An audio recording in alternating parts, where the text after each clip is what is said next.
अस्सलाम वालेकुम। न्यूयॉर्क से ताज़ा तरीन आलमी खबर और तथ्यों के साथ जहांगीर खटक आपकी खिदमत में हाजिर है।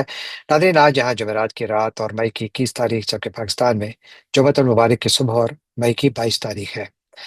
नाज़रीन, अमरीकी वज़ीर ख़ारजा मार्को रूबियो का कहना है कि पाकिस्तानी हुक्काम आज तेहरान जाएंगे और उम्मीद है कि इससे ईरान मुज़ाकरात में पेशरफ्त होगी। उन्होंने पाकिस्तानी हुक्काम का नाम तो नहीं लिया, लेकिन मीडिया में अब यह खबर हर तरफ मौजूद है कि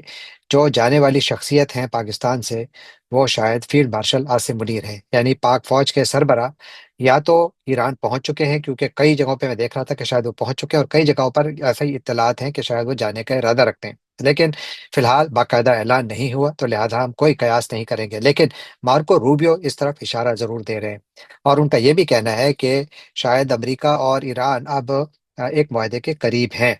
और उन्होंने कहा कि अगर मुआहदा अच्छा हुआ तो हम जरूर करेंगे मुआहदा, और अगर अच्छा ना हुआ तो फिर हम कोई दीगर ऑप्शंस पर अमल करेंगे। उन्होंने दीगर ऑप्शंस का मजीद उसके बारे में कुछ नहीं बताया और कहा कि इसके बारे में मैं कुछ फिलहाल कहने की ज़रूरत नहीं है। लेकिन उन्होंने ज़्यादा जो जोर दिया वो इस बात पर दिया कि तेहरान से और मुज़ाकरात से अब कुछ मुस्बत इशारे मिल रहे हैं। तो गोया अमरीका ईरान मुज़ाकरात जो कि पाकिस्तान की सालसी में हो रहे हैं, उनमें बड़ी पेशरफ्त हो रही है। और सिफारतकारी इस वक्त जो जारी है पाकिस्तान की जानिब से, तो आप देखिए कि गुज़श्ता तकरीबन 2 हफ्तों के दौरान हमने देखा कि एक पाकिस्तान की सफारतकारी में बहुत बड़ी टर्न आई। यानी इससे पहले जो आपको सबसे ज्यादा नजर आने वाली शख्सियत थे, अब वो पाकिस्तान के वजीर खारजा इसहाक डार थे, और वजीर आजम शहबाज शरीफ भी थे, और साथ फील्ड मार्शल आसिम मुनीर भी नजर आते थे। लेकिन अब 2 हफ्तों में हुआ क्या कि तकरीबन गुज़श्ता एक हफ्ते के दौरान पाकिस्तान के वजीर दाखिला मोहसिन नकवी, जिनका पाकिस्तान की खारजा पॉलिसी से कोई ताल्लुक नहीं है, वो 2 मरतबा ईरान गए। इस वक्त भी वो तेहरान में है और इस वक्त भी उनकी मुज़ाकरात और बातचीत हो रही है आला तरीन ईरान की शख्सियत के साथ,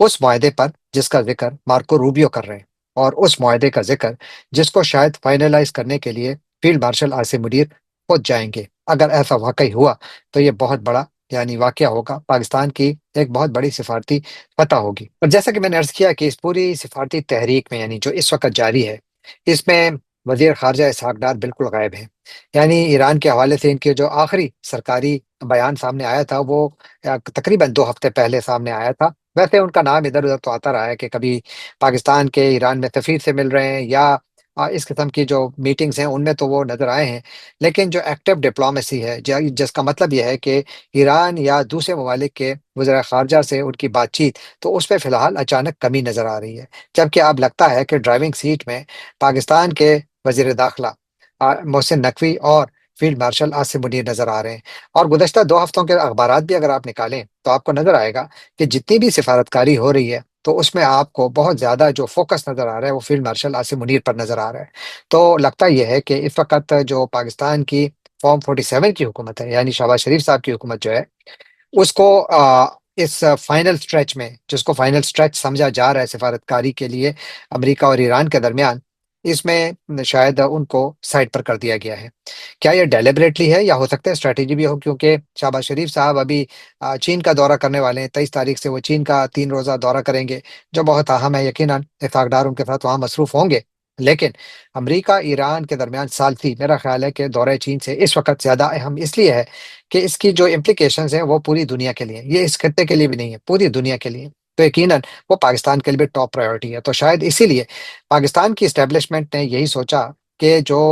हुकूमत है उनको रखें साइड पर और बाकी काम अपने हाथ में ले लें, क्योंकि ये जो इंतहाई नाजुक मुज़ाकरात हैं, ये नाजुक मरहला है जहां पर के पैगाम रसानी में गलती भी हो सकती है। इसीलिए इस वक्त जितने भी नोट्स एक्सचेंज हो रहे हैं वो इन राइटिंग हो रहे हैं। यानी पाकिस्तान जुबानी कलामी उनको कुछ ना कुछ पैगाम रसानी तो करता है, ईरानियों को अमरीकी पैगाम तक पहुंचाता है, लेकिन बहुत कुछ जो है वो लिखत पढ़त के जरिए हो रहा है, यानी इन राइटिंग हो रहा है। जो शहबाज शरीफ है वो फिर भी एक्टिव रहे हैं। गुज़श्ता तकरीबन 3-4 दिन पहले उनकी बातचीत हुई थी ईरानी सदर मसूद पेज़ेश्कियान थे, और वो फिर भी सिफातकारी में काफी मौजूद हैं। लेकिन इसहाक डार गायब है, तो ये एक बहुत बड़ी तब्दीली है। और लगता है कि इसके हवाले से कई सवाल उठाए जा रहे हैं। कुछ लोग कहते हैं कि क्या ये मुज़ाकरात जिस मरहले में हैं, जहां पर कि इनकी कामयाबी का इम्कान ज्यादा नजर आ रहा है, क्योंकि जो मार्को रूबियो का बयान है वो भी यही बता रहा है। इससे पहले जो अमरीकी नायब सदर जेडी वैंस है वो भी ये कह चुके हैं تو کیا اس کا مطلب ہے کہ کریڈٹ لینے کا وقت آ گیا ہے، اس لیے باقیوں کو سائڈ پہ کر دیا گیا ہے؟ کیا یہ وجہ ہے؟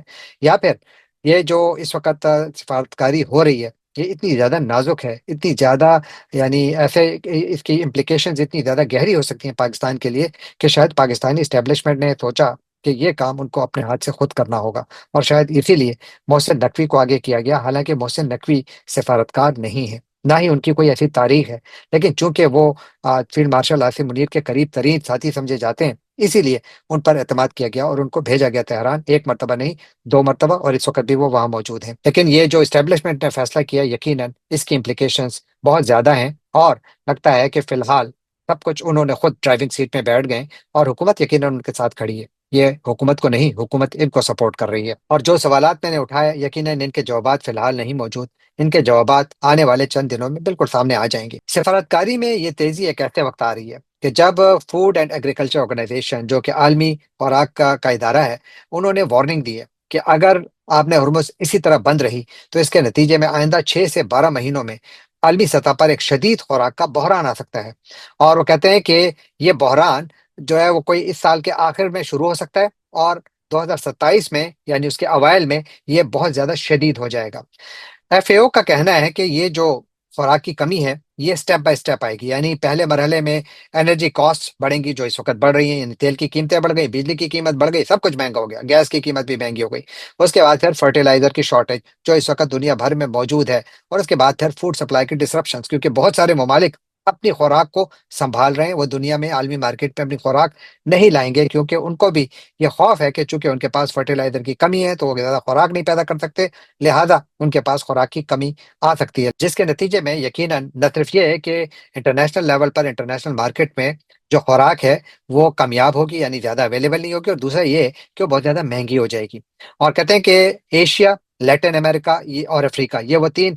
کانٹیننٹس ہیں جہاں پر کہ اس کی شدت سب سے زیادہ محسوس کی جائے گی، اسپیشلی ان ممالک میں جو بہت زیادہ ڈیپینڈنٹ ہیں باہر سے فرٹیلائزر امپورٹ کرنے میں۔ یاد رکھیے، پاکستان بھی اپنی فرٹیلائزر کا ایک بہت بڑا حصہ باہر سے امپورٹ کرتا ہے، میں نے گزشتہ دنوں کا اپنے ایک بلاگ میں ذکر بھی کیا تھا۔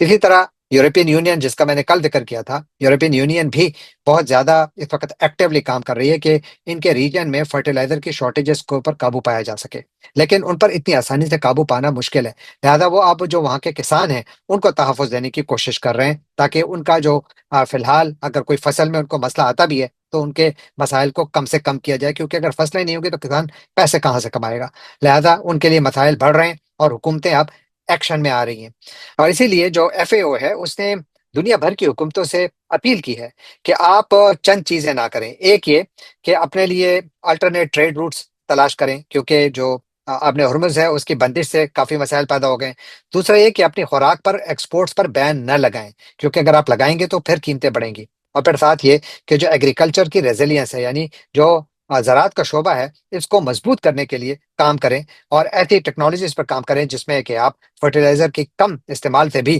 اچھی فصلیں اگا سکیں۔ دیکھتے ہیں، لیکن یہ بہت زیادہ یعنی خوفناک وارننگ ہے۔ جہاں یہ خوراک کے حوالے سے وارننگ ہے، وہیں آج برطانیہ کا ایک اخبار ہے، دی ٹائمز، اس میں ایک بہت تفصیلی خبر چھپی ہے۔ اس خبر میں بنیادی طور پر پاکستان کے جو بارڈر ریجنز ہیں، خیبر پختونخوا اور بلوچستان کے، ان کا ذکر کیا گیا ہے، بڑی تفصیل سے ذکر کیا گیا ہے کہ وہاں پر اس وقت جو مختلف قسم کے آپریشنز ہو رہے ہیں، ملٹری آپریشنز ہو رہے ہیں، یہاں پر بہت سارے دہشت گرد بھی موجود ہیں، اور ان کے خلاف یقیناً آپریشنز حکومت کر رہی ہے، لیکن یہ آپریشن بہت لمبے عرصے سے چلے آ رہے ہیں، اسی لیے اس کے اوپر بڑے سوالات اٹھائے جا رہے ہیں، چاہے وہ خیبر پختونخوا میں ہو یا بلوچستان میں ہو۔ لیکن یہ رپورٹ جو ہے یہ زیادہ فوکس کرتی ہے بلوچستان پر۔ اس رپورٹ میں کہا گیا ہے کہ کوئٹہ سے لے کر پشاور تک یہ پورا علاقہ جو ہے، یہ پاکستان کے لیے وہ علاقہ ہے جہاں پر کہ افغانستان، ایران اور بھارت، ان کی طرف سے پاکستان کو سیکیورٹی کے مسائل کا سامنا ہے۔ یہ سنڈے ٹائم یہ دی ٹائمز اپنی رپورٹ میں کہہ رہا ہے، اور وہ کہتا ہے کہ جو پاکستانی اتھارٹیز ہیں وہ اس ریجن کو کہتے ہیں کہ ساؤتھ ایشیا کا سب سے خطرناک علاقہ ہے، کیونکہ یہاں پر کافی زیادہ مسائل ہیں، شورش زدہ علاقہ ہے۔ اس آرٹیکل میں ایک چیز پر جو بہت زیادہ زور دیا گیا ہے، وہ یہ ہے کہ ان علاقوں میں ملٹری کنٹرول حاصل کرنے کے لیے سیکیورٹی کنسرنز کو ایز اے جسٹیفیکیشن استعمال کیا جا رہا ہے، یہ ایک برطانوی اخبار کلیم کر رہا ہے۔ اسی طرح پھر اس اخبار کے نمائندے نے بولان میڈیکل کالج میں اسٹوڈنٹس کو انٹرویو کیا، اور وہ کہتے ہیں کہ بولان میڈیکل کالج کے اسٹوڈنٹس جو ہیں وہ کہتے ہیں کہ جو ویمنس کے ہاسٹل ہیں ان پر بھی जो सिक्योरिटी के एहलकार हैं उन्होंने रात को रेड्स किए हैं खवातीन के हॉस्टल्स पर, मर्दों की रेड्स। इस रिपोर्ट के मुताबिक इन जो कार्रवाइयों में एक मेडिकल की स्टूडेंट थी खदीजा बलोच, उसको अभी पकड़ के ले गए, बावजूद इसके कि उसका फाइनल का एग्जाम हो रहा था, लेकिन उसको उठा के ले गए और फिर उसके बाद वो गायब हो गई, वो डिसअपियर हो गई। और ये इस अखबार के मुताबिक बलूचिस्तान में इस किस्म के वाकयात की एक मिसाल है। वो कहते हैं कि बहुत सारे ऐसी मिसालें हैं कि जहां पर स्टूडेंट्स को उठा के ले जाया जाता है और फिर वो गायब हो जाते हैं, फिर उनका कुछ पता नहीं लगता। और इस रिपोर्ट में पाकिस्तान फौज की क़यादत specially field marshal Asim Munir Munir पर भी ये इल्ज़ाम लगाया गया है कि वो अगर दुनिया में इंटरनेशनल लेवल पर एक बहुत अच्छे डिप्लोमेट की सूरत में देखे जा रहे हैं, स्पेशली वेस्ट में, आप देखिए रोजाना उनके हक में बहुत अच्छे आर्टिकल्स छपते हैं। लेकिन दूसरी तरफ उनके खिलाफ बहुत सारे जो इंसानी हकूक के इदारे हैं, अब वो उंगलियां उठा रहे हैं कि यहाँ पर जो इंसानी हकूक की पामाली हो रही है। जबकि पाकिस्तान के जो ऑफिशियल्स हैं वो हमेशा से कह रहे हैं कि बलूचिस्तान में जितनी इंसर्जेंसी हो रही है इसके पीछे भारत है, और यहाँ पर जो दहशतगर्द हैं, चाहे उनका ताल्लुक बलूचिस्तान लिबरेशन आर्मी से हो या तहरीक तालिबान पाकिस्तान से हो, इनकी पुश्तपनाही अफगान तालिबान और भारत कर रहे हैं, ये पाकिस्तानी हुकूमत का बयानी है। लेकिन जो ह्यूमन राइट्स ग्रुप्स हैं, जहां पर के जिस तरह बलोच यकजहती कमेटी हो गई या voice for Baloch missing persons हो गए, उनका कहना है, ये उनका दावा है कि जिन लोगों को गायब किया गया है उनमें खवातीन और बच्चे तक शामिल हैं। और अब तक इससे जो बहुत ज्यादा लोग मुतासिर हो रहे हैं उनमें भी सबसे ज्यादा तादाद खवातीन और बच्चों की है। जबकि उनका ये भी कहना है कि जो लोगों को जिस तरीके से पकड़ के गायब किया जा रहा है उस पर भी इस पूरे इलाके में बहुत ज्यादा तशवीश भी है, गम और गुस्सा भी है। इस खबर में यूनाइटेड नेशंस की ह्यूमन राइट्स काउंसिल में जमा की जाने वाली एक रिपोर्ट का भी जिक्र है, जिसके मुताबिक 7,000 लोग 2004 से अब तक गायब किए जा चुके हैं बलूचिस्तान में। और ये वो नंबर है जिसको हुकूमत पाकिस्तान यानी नहीं मानती। तो उसका कहना है कि ये नंबर गलत है, बल्कि हुकूमत पाकिस्तान का तो ये कहना है कि बहुत सारे वो लोग जिनके बारे में बलोच एक्टिविस्ट कहते हैं कि पाकिस्तान ने इनको गायब किया, वो कहते हैं तो सारे अफगानिस्तान में छुपे हुए हैं या बहुत सारे अफगानिस्तान में मारे भी गए। इस खबर में फीमेल मिलिटेंसी का भी जिक्र है, यानी बलूचिस्तान में खवातीन की बलूचिस्तान लिबरेशन आर्मी और दूसरे जो तंजीमें हैं उनके साथ मिलकर रियासत पाकिस्तान के खिलाफ लड़ने का भी जिक्र है। स्पेशली मजीद ब्रिगेड का जिक्र है कि जिसमें कहते हैं कि खवातीन जो हैं वो शामिल हो रही हैं और बाकायदा पाकिस्तानी सिक्योरिटी एजेंसीज पर हमले कर रही हैं। इस रिपोर्ट में जिक्र है कि किस तरीके से इस अखबार के नुमाइंदे ने मुख्तलिफ फैमिलीज को इंटरव्यू किया और उनसे पूछा कि किस चीज़ की वजह से बलूचिस्तान में इतनी ज़्यादा रेडिकलाइजेशन आई है, इतनी ज़्यादा गम और गुस्सा पाया जाता है। तो कहते हैं कि कुछ चीज़ें जो उन्होंने देखी उनमें एक तो वहाँ पर अनएम्प्लॉयमेंट बहुत ज़्यादा है। और याद रखिए कि पाकिस्तान में अगर सबसे ज्यादा गुर्बत है इस वक्त तो बलूचिस्तान है, दूसरे नंबर पर खैबर पख्तूनख्वा है, दोनों शोरश ज़्यादा हैं। जबकि कहते हैं कि एक ये जो फैमिलीज हैं वो कहती हैं कि अनएम्प्लॉयमेंट की वजह से काफी मसाइल हैं, कर्फ्यूज की वजह से गम और गुस्सा है, इनसिक्योरिटी बहुत ज्यादा है, लोग नाराज हैं इस बात पे, डिसअपियरेंसेस जो लोग गायब किए जाते हैं इस पर गुस्सा है, और जो मिलिट्री ऑपरेशंस हैं जिसमें कि इस किस्म के मिलिट्री ऑपरेशंस किए जाते हैं कि जिसकी वजह से जो नौजवान हैं वो अब मिलिटेंसी की तरफ जा रहे हैं, जो कि पाकिस्तान के लिए बिल्कुल अच्छी खबर नहीं है। फिर वहां पर एक कोयटा के किसी रेजिडेंट को उन्होंने कोट करके इस खबर में लिखा है कि वो कहते हैं कि बहुत सारे लोग जो हैं अब वो कहते हैं कि हमारे पास सिर्फ और सिर्फ बंदूक उठाने के अलावा कोई और रास्ता नहीं है। और पाकिस्तान ने अफगानिस्तान के अंदर भी हालिया दिनों में स्ट्राइक्स की हैं, क्योंकि पाकिस्तान का कहना है कि अफगानिस्तान में दहशतगर्दों को पनाह दी जा रही है और पाकिस्तान उन पर हमले कर रहा है। जबकि पूरे बलूचिस्तान और खैबर पख्तूनख्वा के जो ट्राइबल रीजन हैं, यहाँ पर कारोबार भी ठप है, कारोबार तबाह है। बिजनेस ओनर्स जो क्वेटा में हैं उन्होंने इस अखबार को बताया कि कर्फ्यूज और सिक्योरिटी रिस्ट्रिक्शंस की वजह से उनका कारोबार तकरीबन खत्म हो चुका है। कहते हैं क्रिपलिंग इकोनॉमिक एक्टिविटी है, ये बिल्कुल हमारा कारोबार तबाह कर दिया है। और फिर कहते हैं कि शॉप्स को अर्ली बंद कर दिया जाता है, कारोबार वैसे ही नहीं है और शॉप्स भी बंद कर दी जाती हैं। जबकि पाकिस्तान की मिलिट्री जो है वो कहती है कि हमारे इन इलाकों में अग्रेसिव मिलिट्री ऑपरेशंस करना जरूरी है, क्योंकि ये लोग सिविलियन आबादी को टारगेट करते हैं, शाहराहों को बंद करते हैं, डिसरप्शन करते हैं, दहशतगर्दी करते हैं। इनको रोकना रियासत का काम है, इसीलिए हम ये सब कुछ कर रहे हैं। तो एक बड़ी जामे और तफसीली रिपोर्ट है जिसमें कि काफी ज्यादा पाकिस्तान के सिक्योरिटी के इदारों को भी क्रिटिसाइज किया गया है। ये सब कुछ एक ऐसे वक्त हो रहा है जब पाकिस्तान की जो हमारी स्टैब्लिशमेंट है उसकी सिफारतकारी पूरी दुनिया की शह सुर्खियों में है। और अब चलते हैं आज के आखिरी मौजू की जानिब, जो कि बहुत दिलचस्प खबर है, और वो बांग्लादेश से है। नाज़रीन, जब तक शेख हसीना वाजिद की हुकूमत थी बांग्लादेश में, और मेरे यहाँ पर बहुत सारे बांग्लादेश से ताल्लुक रखने वाले सहाफ़ी दोस्त हैं, उन सब का भी यही मानना है कि कई दिहाइयों तक बांग्लादेश की जो ब्यूरोक्रेसी थी, जो उनके मिड कैरियर ब्यूरोक्रेट्स थे, उनकी जो जितनी भी तरबियत होती थी वो सारी भारत में होती थी। भारत में उनको भेजा जाता था, उनकी वहां पर ट्रेनिंग होती थी। लेकिन अब जब नई हुकूमत वहां आई है, हसीना वाजिद इस वक्त भारत में सियासी पनाह लेकर बैठी हुई है, वहां पर बांग्लादेश बदल रहा है। वो बांग्लादेश जो एक जमाने में भारत अपने जो ब्यूरोक्रेट्स थे उनको भेजता था, अब वही बांग्लादेश अपने ब्यूरोक्रेट्स को पाकिस्तान भेज रहा है। और अब इत्तलात ये है कि पहली मरतबा बांग्लादेश ने अपने सिविल सर्वेंट्स के लिए मिड कैरियर ट्रेनिंग प्रोग्राम शुरू किया है। और ये प्रोग्राम पाकिस्तान में लाहौर में जो सिविल सर्विस एकेडमी है वहां पर शुरू किया गया है। इस वक्त जो लाहौर में जो बांग्लादेशी अफसरान तरबियत हासिल कर रहे हैं, इनमें सीनियर ब्यूरोक्रेट्स हैं, जिनमें एक एडिशनल सेक्रेटरी और 11 जॉइंट सेक्रेटरीज, जबकि 12 सेक्रेटरीज शामिल हैं। लाहौर के सिविल सर्विस एकेडमी में ये सब लोग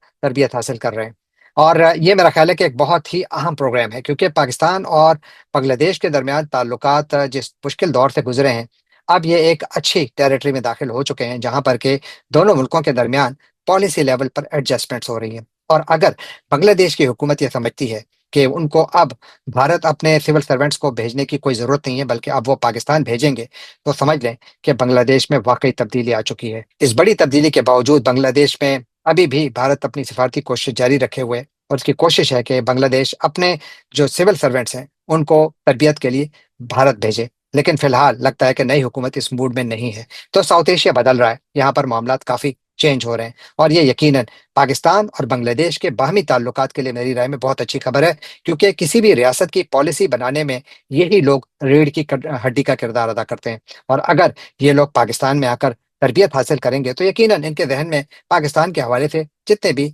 सवालात हैं या वसवसे हैं या जितने भी शकूक व शुबहात हैं, उनमें से काफ़ी ज़ायल हो सकते हैं, जिसका मतलब ये होगा कि दोनों मुल्क ज़्यादा एक दूसरे के करीब आ सकते हैं। जाने से पहले आपसे एक बार फिर दरखास्त कि आप हमारे चैनल को सब्सक्राइब कीजिए, लाइक कीजिए, शेयर कीजिए, कमेंट कीजिए और बेल आइकॉन को क्लिक करना ना भूलिएगा। आपका बहुत बहुत शुक्रिया।